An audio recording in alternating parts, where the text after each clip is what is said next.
basement of La Penta, it's WICR. Hello, Iona College. Welcome back to the Sports Vault. Jersey Joe and Big Shot Rob. We are rolling along. Now we're at everyone's favorite segment, the NFL, going over every single game on the slate, what we learned from week 5. It's just been unbelievable. I mean, week after week, we're reminded that, just anything in this league can happen. I do have to say, though, Rob, every Thursday I come on here, I do my picks. And thankfully this week I got back on track. 12-2 as of right now. So if the Seahawks win the Monday night game, I'll be 13-2 on the week. My best week by far. It was a struggle, Rob, the first couple weeks. I wasn't doing well. But thankfully this week I was able to get back on track. You know who one of the one losses was? My Jets? No, my Lions, of course, of all teams. My Lions, of course. Yeah, come on, Rob. I would pick the Jets on the road against the Chargers. You'll have your time for the Jets, though, because there's a lot to get into on that. Well, let's start off with the New York Giants and the Atlanta Falcons. Big win for the New York Giants. They were down 20-10 at one point in that game. And look, Eli Manning deserves a lot of credit. He's played extremely well. Since that interception in the Arizona game when they gave that game away, Eli has not turned the ball over. He's moved the offense down the field well. I like what I saw out of Odell Beckham Jr. yesterday. He looks like he's going to fit well into that offense. And you definitely see, Week 1 against the Lions, they were still really struggling to fit into that new offense from Ben McAdoo. But right now, that offense is clicking. They're moving the ball. They're running the football well. The Giants are playing well right now. And look, the way things are going, this game against Philly next Sunday is going to be very exciting because Philly, we'll get to them, but they've got some holes. And the Giants right now are playing good football. So give credit to Big Blue. Oh, you definitely do. At the start of when preseason went through and the start of the season, I really didn't think this offense was not going to work, that the West Coast offense was a complete failure. But now you look at it, Eli Manning is so confident in his throws. He's at the most confidence he's ever had. And one thing I really like that stands out for this Giants team is their running game. Rashad Jennings, what an unbelievable signing. The guy was, when the game started yesterday, he was number 3 in rushing for the season out of all rushers. And yesterday, 10 carries for 55 yards. But just when you watch his runs, the guy fights. He fights, does not go down without a fight. There's one play where he had like 10 guys on him carrying him across. He got the first down. And I think that's one thing that's changed for the Giants from last year. They have a running game this year, and you really have to watch out for this. Great, excellent point right there. Absolutely. The run game has been so important to the Giants. When the Giants were having those runs where they were really a playoff contender, they had a very efficient run game. Rashad Jennings, you couldn't have said it better. He's just such a tough physical runner. I liked him a lot when he was back in Oakland, and I thought it was a great signing by the Giants in the offseason. And he's had a very, very good year. So I like what I see out of Big Blue, and let's see if they can keep it up. This game against Philly will be big. Now let's go on to the Detroit Lions and the Buffalo Bills. This was just, one of the actual losses I've had. And look, the Lions' defense has played extremely well, but I'm worried about this offense. I really am. You've seen in all these games this year, they've had their stretches in the beginning where they put up the points, and then the offense just completely shut down. You saw in the game yesterday, they could get nothing going on offense.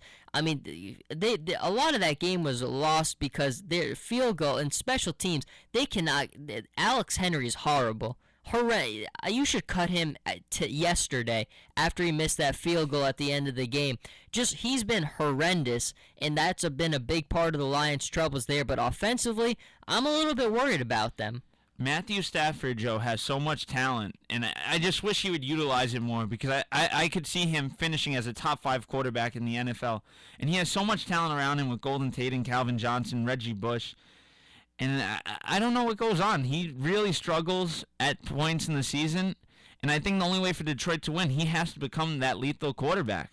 He has to finally fill that role. From when he was drafted number 1 overall, he's had so many high expectations, and he has to finally show people that he could fulfill those high expectations and turn out to be a great quarterback in the National Football League. And here's the weird thing. Who would have thought at the beginning of the season, if you told me there was a problem with the Lions, it would be on the offensive side of the ball, not the defensive side of the ball?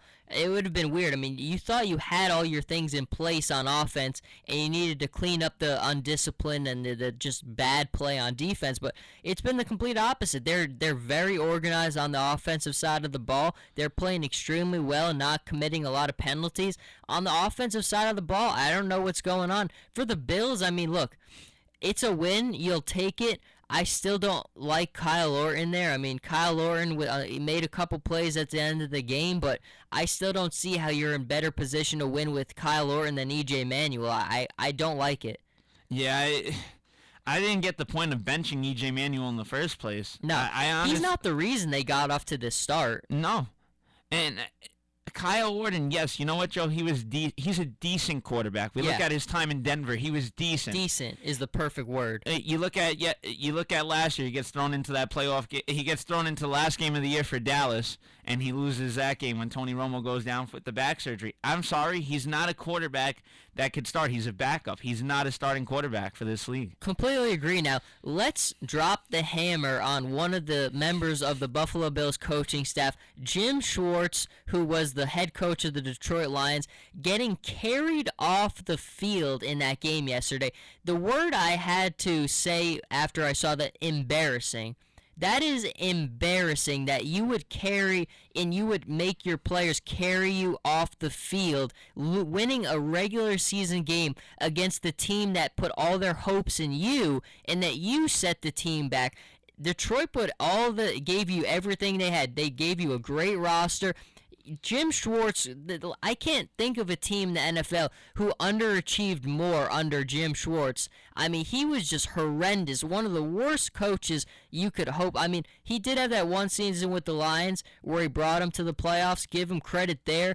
But, I mean, it's always what do you start, how do you start, and how do you finish? Jim Schwartz was on the ending of that on a horrible finish. And just, you know what? It was just embarrassing. It was classless. I think it was just made him look really bad. Yeah, especially since in his tenure with the Lions, he went 29-53. Yeah, that's not really something to celebrate. And then last year, where the team should have won the division easily since the Packers and Chicago both struggled, and he couldn't lead them past anything, there's no reason to be carried off the field. I mean, he really did not help this Detroit team in his time there. Here's the thing I always remember Jim Schwartz for. Remember last year when the Lions like you said, should have won the division. There was a game they played against Pittsburgh after their bye, and they lost that game. And Jim Schwartz said after they lost the game, well, at least they can't say that I'm scared.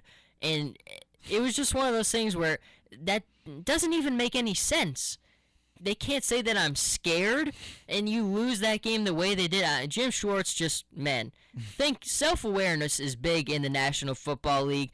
Carrying yourself off the field when you win a game against your old team when you were horrendous there doesn't really make you look too good. So self-awareness, it's big. Now let's go to the Chicago Bears and the Carolina Panthers. This is one of the ones I went with Carolina here. I really didn't know which way to go here. I thought it was a toss-up, so I gave Carolina the edge being the home team. But, man, Chicago and Jay Cutler, they're going to be about ready to run that guy out of town. And, look, Rob and I have never been big Jay Cutler guys. We said when the Bears gave him the extension, I don't know. I mean, look, he could win games in this league, but he is what he is. He's got a big arm, and he throws the ball, and he turns the ball over a lot. That's what you see from Jay Cutler. You paid for what you get. He's got a big arm. He's a gunslinger. He's going to throw a lot of picks, turn the ball over. Hasn't always stayed healthy. That's not a lot of reasons I'm there to give a guy a big contract extension. And look, he's the Bears guy, and right now it's not looking good for the Bears. No, it definitely isn't. I really do not like the way Jay Cutler has been playing. He's always getting sacked, Joe. I don't see the awareness with him. Throws the ball away. And this is a guy who, he's been in the league for a decent amount of time. He should have the knowledge already to know when to do what. And versus Carolina, especially right now with this Carolina team, the way their defense had played following the past 2 weeks, Carolina's defense had struggled. And he should have taken full advantage of this defense going into this week. But Jay Cutler, I don't know. I see Chicago in the next year or two drafting a first-round quarterback because I don't see Jay Cutler lasting that long with them. I think it's a fair point. And look, what's a sign of a good quarterback? When you're a young quarterback, let's look at Andrew Luck. Andrew Luck's rookie year, Andrew Luck, he was pretty high up there with interceptions. I think he had, maybe around 18 maybe. It might be a little high, but I know his second year, he cut his interceptions in half. So his first season, he was a little turnover prone and cut them in half. A good quarterback cuts down the interceptions year after year. You can't be a guy like Jay Cutler. When you watch the film, you progress as a passer. Your knowledge of the game, you stop turning the ball over as much. And Jay Cutler's never done that. So the knocks on Cutler are fair. The Bears have got a question mark there. And let's see what's going to happen with them. Carolina, big win for them. Let's go on to the Cleveland Browns and the Tennessee Titans. The Browns, what a comeback win, getting that win on the road off their bye. There was at halftime in this game, I was disappointed. I was like, man, how could Cleveland come off their bye week losing this game to Tennessee this way? But give Mike Pettin a lot of credit. Give Brian Hoyer a lot of credit. They've been a comeback team. Week 1 against Pittsburgh, they lost that game, but they almost came back. I think Penn's doing a good job there, and Brian Hoyer, he's earned that starting job. He really has. Yeah, most definitely. You don't even need to start Johnny Manziel for this team. I don't see Johnny Manziel starting any point of the season with this team with the way Brian Hoyer has been playing. Cleveland, I guess they like to scare their fans, Joe. They like to keep it close every game. But Mike Pettin, his defense, we saw it with the New York Jets. We saw it with the Buffalo Bills. This guy knows how to play such a great defense, knows how to keep his teams intact. And they just outscored Tennessee 19-0 in the second half. And you know what? This Cleveland team, give it another year or two, they're going to be really good, and I could see them winning the division pretty soon. Hey, I'm impressed with Cleveland as well. That was a big adversity win right there. We'll see how they build off of it. Let's go on to the Dallas Cowboys and the Houston Texans. Cowboys winning 20-17, a very close game. I did have the Cowboys winning this game, but it was a little bit closer than I thought. And look, if Houston you got to give Ryan Fitzpatrick credit because he's tough. He is, but he's just not that talented. If Houston had a good quarterback there, man, they would be so much better. Because that defense with J.J. Watt is so good. And an interesting thing, we've been seeing is the Texan fans outdrawing. I think they outnumbered Cowboys fans in that game. They were just talking about it on Colin Cowherd's show, The Herd. And look, you saw it in the San Fran game week 1. You see it again in their own state. There's more fans there. So I don't know. Is it, Rob, do you think it's just Cowboys fans just been fed up with the way the team's been going? Or it's Jerry Jones, he's kind of priced people out with that luxury stadium there? No, I think people are just getting fed up with Dallas in general. They haven't been to the playoffs since Romo lost to the Seahawks, where he botched the field goal kick, where he couldn't hold the ball down. And ever since then, it's been all downhill for them. Jerry Jones hasn't done much to help improve the team. He tries so much, trades away a lot, and it just doesn't work out for him. But it's really surprising when you see a lot more Houston Texan fans than Cowboys fans at that stadium, and especially since Texans really, especially after what you saw out of the Texans last year, the Texans aren't really that great of a team. They really were known a couple years ago because Matt Schaub and Andre Johnson really stepped it up, got them to back-to-back playoff appearances. Really since that, what have the Texans really been in the NFL? And it's fun. I heard something interesting this morning that the Texans' plan was to actually they were going to take Clowney, and they thought in this draft, and they thought they were going to still be able to get Teddy Bridgewater later, but the Vikings moved up and took Bridgewater, which kind of took their plans in. But look, if they had Teddy Bridgewater right now, that would be a fun team to watch because they get a good quarterback there in Houston. They've got something good working there again. But that's that for that game. Let's go to the Indianapolis Colts and the Baltimore Ravens. This was a really weird game. Really weird. The score's 20-13 Colts, but it felt like the Colts could have won that game like 34-13. They had so many opportunities and they just couldn't really get things done. Some really weird interceptions from Baltimore. It's just a weird game. But you give credit to the Colts and Andrew Luck finding a way to get the win. I mean, it wasn't pretty, but they found a way to get the win, and it was an important one there. In Baltimore, it was just a really weird. I mean, some of the interceptions Joe Flacco threw, some of the turnovers in that game, I don't know how to describe it because it's an odd game. Yeah, this game was really close, Joe. I honestly thought the Ravens were going to come back and win this one, Joe, because I like the way the defense has been playing. Yeah. And I thought the way the defense had contained Andrew Luck, that they would get some points off of that. But Joe Flacco really struggled. It was weird out of him, especially Joe Flacco. That's a guy you expect at least 2 to 3 touchdowns a game out of him. But very weird game. This kind of reminded me of a couple years ago when the Colts and Baltimore played each other in the playoffs, and it was just a bunch of field goals to determine who would win. This game was really out there. Andrew Luck threw 2 picks, and I guess you could say both defenses played great in this game. Yeah, I think that's a good way to put it. Now, going to the St. Louis Rams and the Eagles, I'm sure the Eagles' defense wish they played well in that one because it was a close game. I mean, the Eagles have been a weird team this year because they've had their stretches where you see it, that's the team we know and we love, from Chip Kelly, the flash, the good, the speed, and then they've had the stretches where the other teams just really been outplayed them. In the second half, the Rams had a very good opportunity to come back and take the lead in that game, and I don't know if it's part of it. Do you think part of it is, I mean, Chip Kelly's offense moves so quickly that there's so much time left for the other team to operate? Or do you think it's just one of those things where it's still early in the year and the Eagles are still figuring things out? I mean, they are 4-1.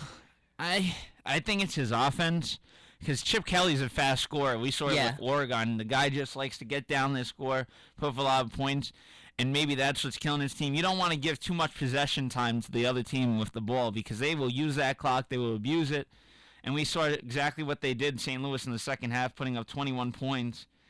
But with this game, Joe, I guess the Eagles, when they lead games, they don't like to lead games. We saw it with the 49ers. They don't like to lead games. It's only when they're down by points they like to come back and show us some heroics. Yeah, I guess I like to make things interesting. That's good stuff right there. Let's go on to the next one, the Tampa Bay Buccaneers, the New Orleans Saints. The Saints winning that one in overtime, 37-31. And look, for the Bucs, I want to give Mike Glennon a lot of credit because I couldn't understand at the beginning of the year why the Bucs wouldn't just make him the automatic starter, but give the Bucs coaching staff credit. They admitted they made a mistake. He should have been the starter all along, and he should be. I mean, just watch the kid play. He can play the game.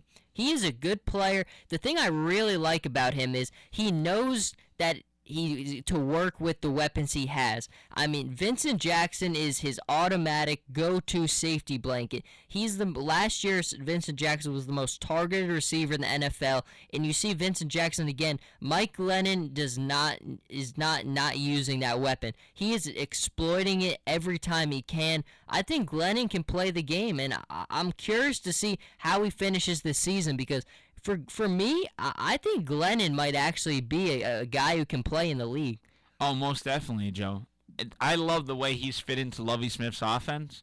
You know, the past 2 years we've seen sort of a struggle out of him, but now with weapons like Mike Evans, Vincent Jackson, he's going to be really effective, and I could see him helping this team turn around this year. They're not going to make the playoffs, but they're going to have a big turnaround towards the end of the year. Absolutely. I mean, things are definitely looking better for the Bucs, and for the Saints, just what's going on?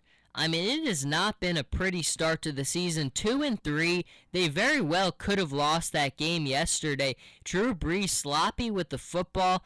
I don't know how to describe what's going on with New Orleans so far because, I mean, losing that game last Sunday to the Cowboys have shown that they've got a good thing going so far this year. But for the Saints, I don't know how to describe it because, I mean, they've got the talent. Defensively, they're just a mess this year. Jarius Byrd is out for the season, their big offseason pickup. So that's another loss on that defensive side of the ball. And look, Drew Brees can't turn the ball over because the way your defense looks like you're resorting to that year where you were one of the worst defenses in NFL history. It looks like you're more like that defense than what we saw last year. So Drew Brees can't keep turning the ball over because this defense is really going to be a big problem for them this year. You could be seeing Rob Ryan heading out the door pretty soon. Maybe him and his brother. Yeah.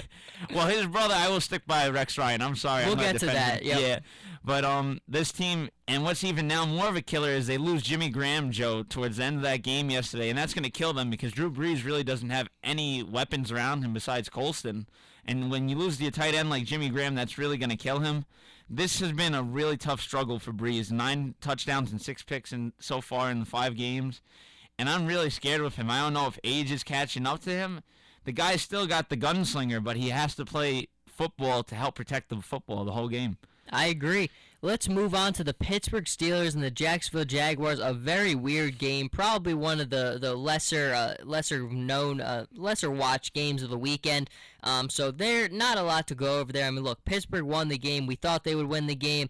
Jacksonville's still working a lot of things out. Blake Bortles still developing. I thought he would have a little bit more success in this game than he did, but he's still young. We'll see how he continues to develop.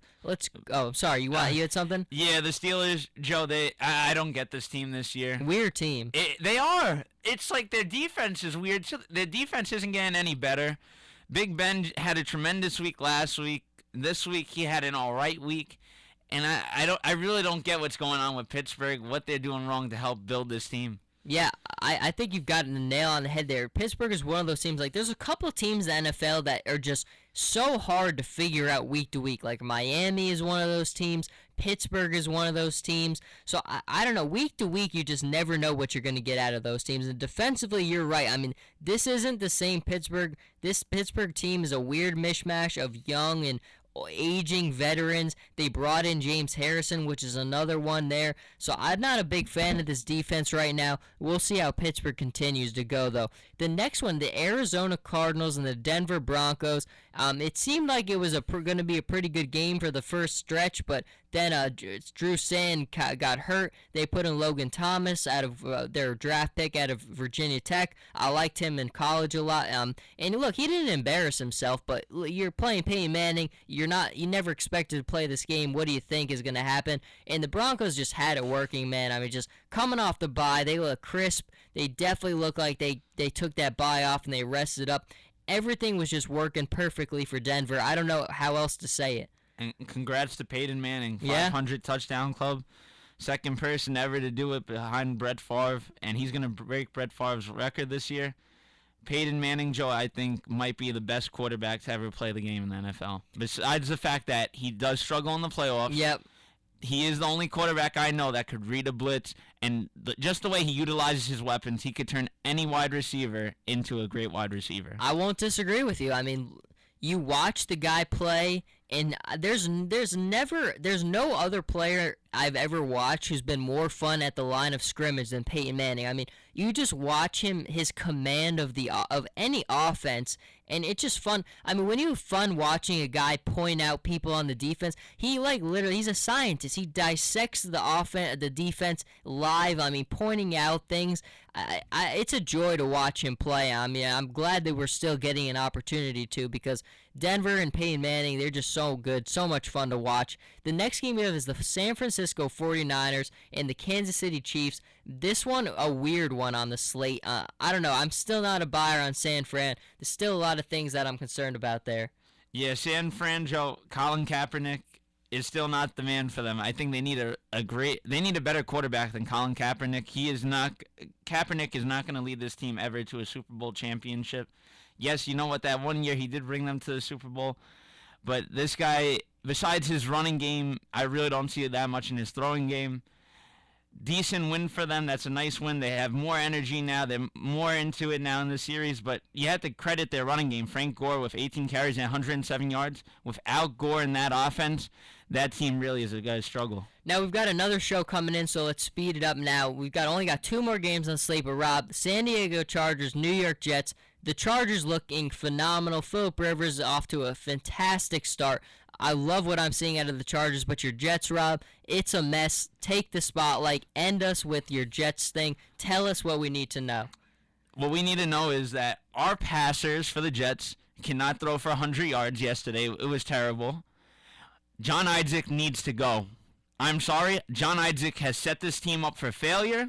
did not bring in a cornerback to help Rex Ryan in his defense, has not done anything really to help out his offense. He brought in a guy like Michael Vick. Michael Vick is not going to change your team. Michael Vick is not a starting quarterback. He is a backup now in my eyes. And you know what? Besides, in wide receivers, you know what? They signed Derek Decker in the offseason. There's a bunch of other guys they could have signed also to bring in. They could have tried to sign Hakeem Nicks. He would have been a great fit, I think, with the New York Jets. The running game, the Chris Johnson, has turned out to be a complete failure for this team. The guy is not even going to rush for 1,000 yards this year.